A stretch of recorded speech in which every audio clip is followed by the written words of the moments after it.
롯의 이야기가 3장에서는 밤에 이제 진행이 되는데요. 배경은 밤입니다. 그러니까 롯이 보아스의 발치 이불을 들고 들어가 누운 시간은 아주 늦은 아주 깊은 밤이겠죠. 그래서 나오미가 롯에게 아주 묘안을 제시했는데 그 시간은 뭐 아무래도 밤 시간이 맞을 거고요. 늦은 시간까지 바람의 영향을 받으면서 계속해서 추수를 해야 되기 때문에 아마 언제쯤 자게 될지 잘 모르는 시간입니다. 그래서 하지만 중요한 거는 여기서 룻이 목욕을 하고 기름을 바르고 의복을 단정히 하고 보아스가 있는 타작마당으로 갔다는 겁니다. 그리고 모든 사람이 잠든 그 밤이 되기를 기다렸습니다. 그리고 그곳에서 새벽까지 이제는 보아스의 발치에서 밤 늦게 단둘이 있게 되는데 3장의 그 배경은 그래서 초저녁서부터 새벽까지입니다. 그래서 나오미의 이 시어머니의 이 묘안을 룻이 거부할 수도 있었습니다. 무슨 소리 하는 거냐고 하면서. 하지만 그런 제안을 무조건 받아들일 이유는 사실은 며느리에게 없었습니다. 그런데도 룻은 시어머니의 제안을 절대적인 명령인 것처럼 즉시 받아들입니다. 질문도 하지 않고요. 어떤 반대도 없고 논쟁도 하지 않습니다. 룻은 시어머니에게 순종을 했는데 조건 없는 순종입니다. 자기의 어떤 입장이나 이런 걸 고려가 전혀 안 된 순종입니다. 그래서 이 순종을 오늘 본문에서는 이렇게 표현합니다. 내가 다 행하리이다. 이 말이 얼마나 중요한 것인지 모릅니다. 그 즉각 그리고 행동에 올려요. 그러니까 행동에 옮겼다는 것은 시어머니 명령대로 다 순종했다라는 겁니다. 그래서 이 순종이 제사보다 낫습니다. 순종이. 그러니까 우리 이 시어머니 앞에 들었던 그 말 앞에 순종한 것이 너무나 아름답습니다. 그래서 여기 오늘 본문에 보면 그럼 어떻게 룻이 시어머니의 말을 그대로 받아들이고 또 그대로 행할 수 있었을까? 몇 가지 이유가 있습니다. 첫 번째는 신뢰가 쌓여졌기 때문입니다. 믿음은 신뢰인데 시어머니에 대한 신뢰 때문입니다. 쭉 봐왔어요. 어떻게 사셨는지, 어떻게 살아가고 있는지. 룻은 어떻게 시어머니를 신뢰하게 되냐 하면 크게는 고난 속에서 신뢰하게 됩니다. 며느리는 나오미에게 노년의 유일한 안식처입니다. 생각하면 자기 입장을 생각해야 되거든요. 자기 안위를 먼저 생각해야 되고. 근데 나오미의 인격은 바로 그때 나타납니다. 고난 중에 빚어진 그녀의 인격이라고 할 수 있는데 그렇게 빚어진 인격이 어떻게 드러났냐 하면 룻기 1장에서는 나오미가 두 며느리에게 이런 말을 합니다. 고향으로 돌아가라. 네 남편들이 다 죽었는데 여기 뭐하러 있냐는 거죠. 그리고 두 번째는 그들의 생애를 여호와께서 축복하시기를 빌어줬고요. 이렇게 해서 1장 8절 9절 보면 각각 남편을 만나 남은 인생에서 위로받으며 살아라 하면서 진짜 누구 입장을 얘기한 겁니까? 자신의 입장은 전혀 반영이 되지 않고 며느리들의 입장을 반영하고 있거든요. 그러니까 대부분의 사람들은 어려움을 만나면 다른 사람들보다도 먼저 자신을 생각하게 됩니다. 믿음의 조상 아브라함을 예를 들면 기근을 피해 애굽으로 내려갔는데 아내의 안위보다도 자기의 안위를 먼저 생각합니다.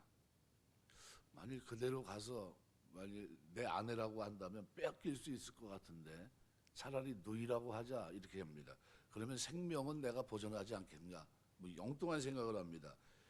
만일 그렇지 않았다고 한다면 아내를 자기 누이라고 부르게 하지 않았을 겁니다. 이게 창세기 12장 13절 말씀입니다.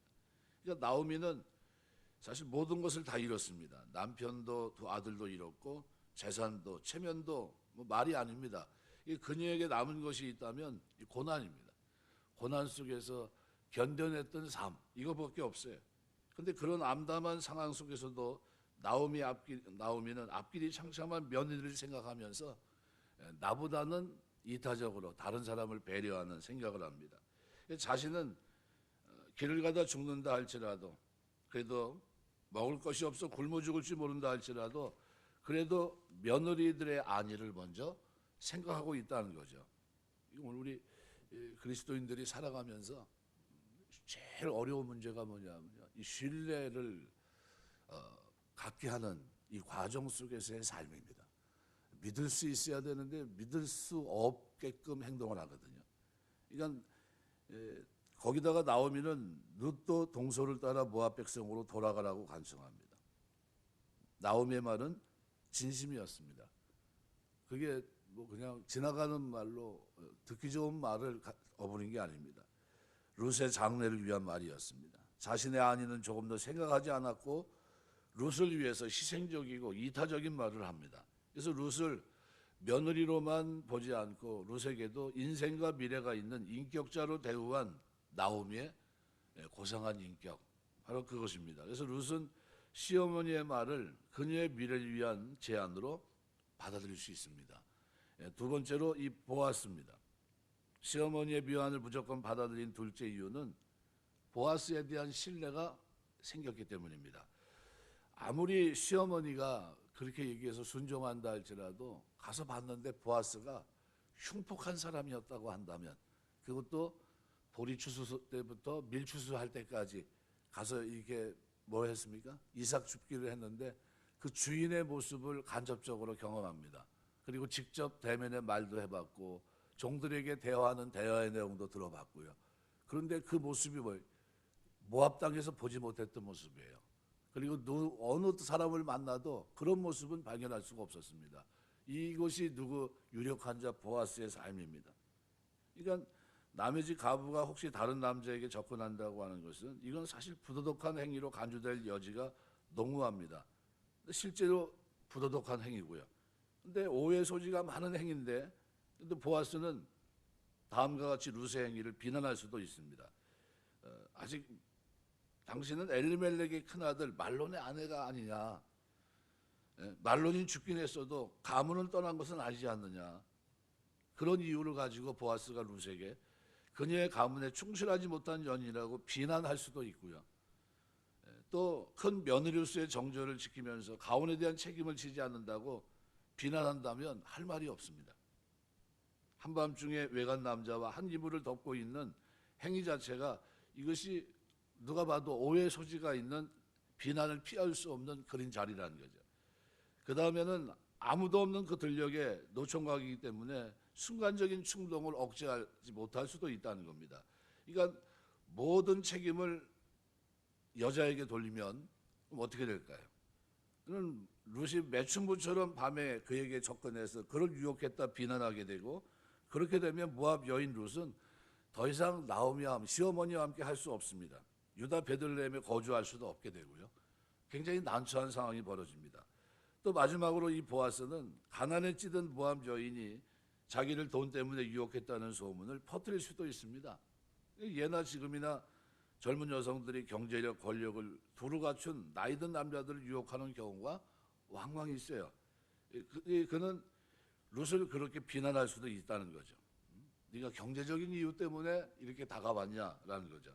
그러니까 이처럼 룻은 그녀의 인격과 신망을 하루아침에 잃을 수도 있는 이 제안을 지금 시어머니로부터 듣고 있는 겁니다.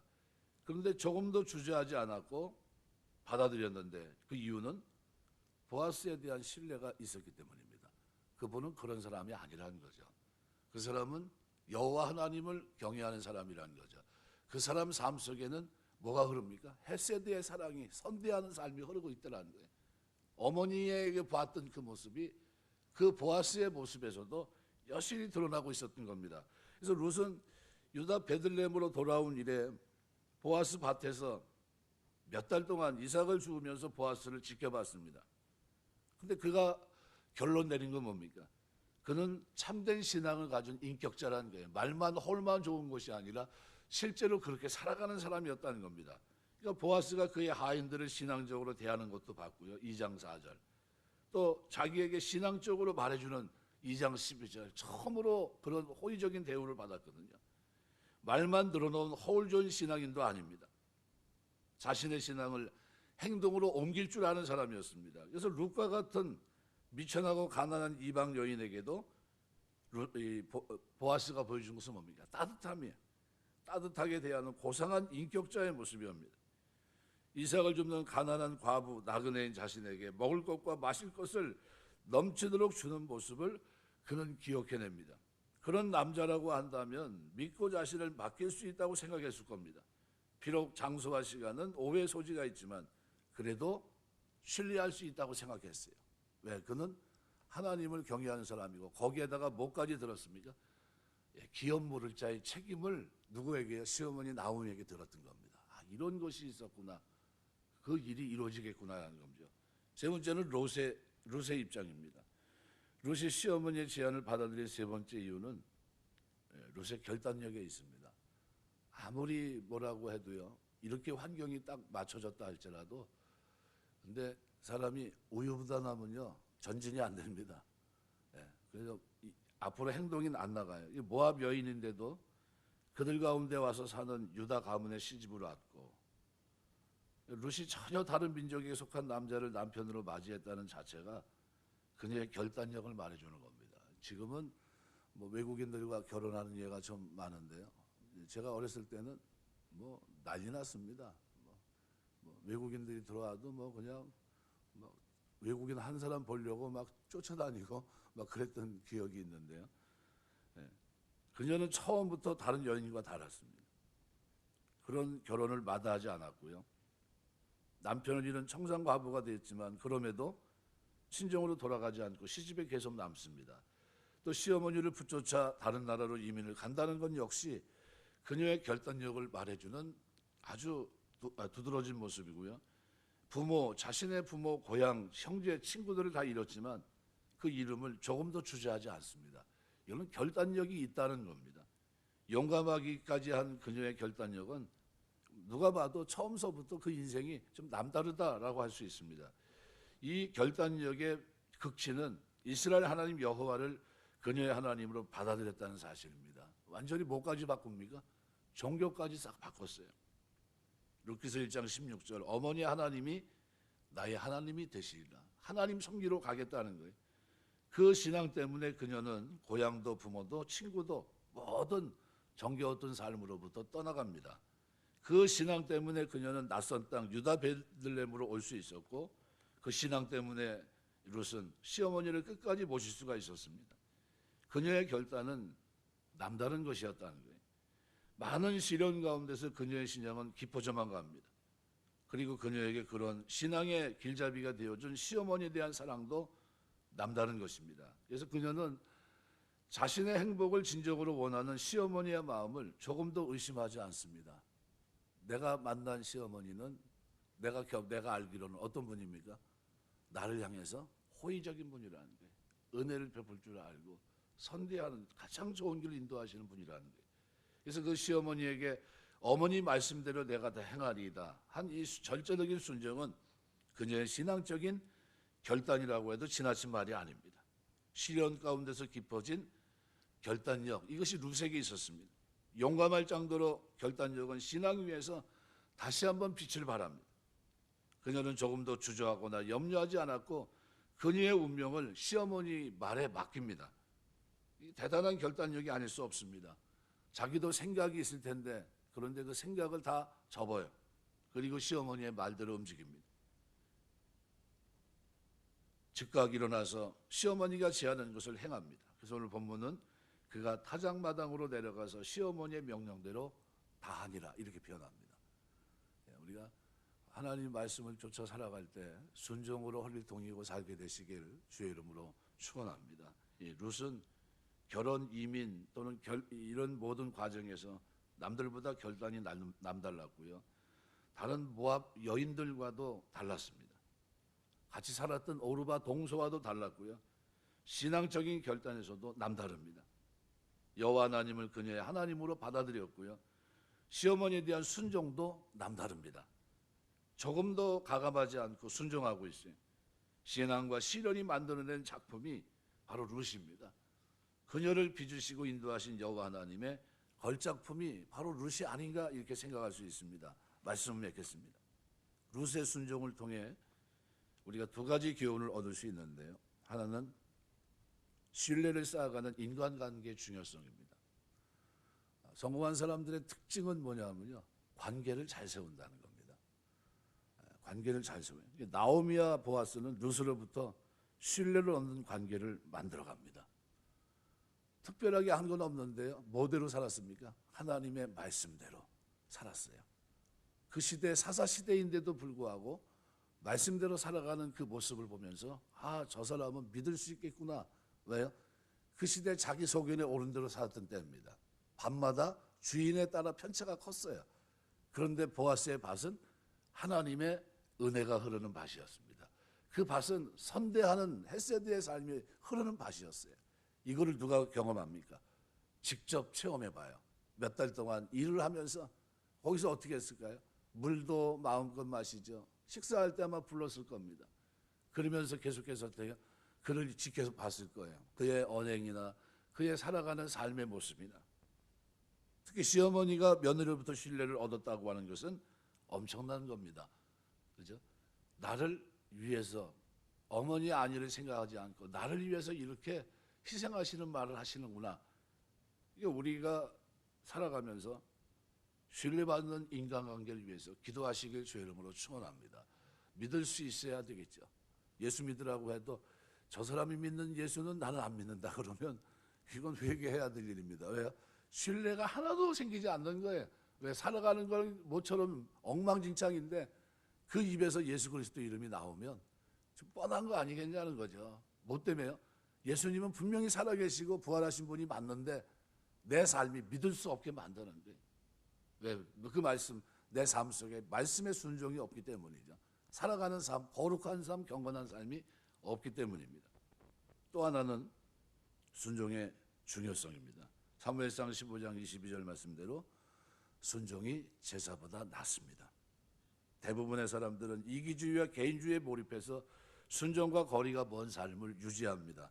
이런 때일수록 우리 그리스도인들은 위로는 하나님께 순종하고 아래로는 서로에게 순종하면서 하나님 영광을 드러내는 삶을 살아야 됩니다.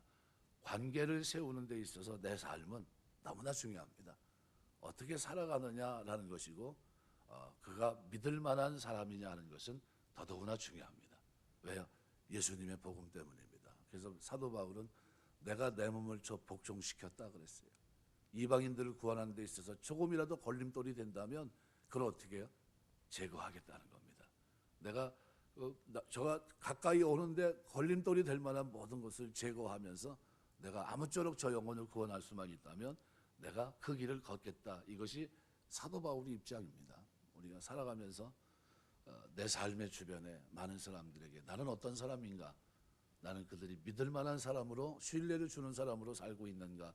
그들이 내가 한 말을 진짜 이타적으로 얘가 얘기했던 이 말이 진심으로 여겨지고 내 말이라면 콩이 매주라고 이게 그게 아니야 이렇게 얘기해도 믿을 수 있을 만한 그런 사람인가? 그래서 그 말을 쫓아올 수 있는 그 정도가 될 수 있을까? 한번 생각해 보시면서 하나님 나에게도 말씀 앞에 순종이 있게 하시고 나와 관계를 맺은 사람들과의 관계 속에서 이런 신뢰와 순종이 있어질 수 있도록 내 삶에 그리스도의 은혜로 말씀으로 충만케 하옵소서 기도하시고 그런 은혜가 저와 여러분의 믿음 생활 속에 걷는 걸음 속에 늘 충만케 되시길 주의 이름으로 축원합니다. 기도하겠습니다.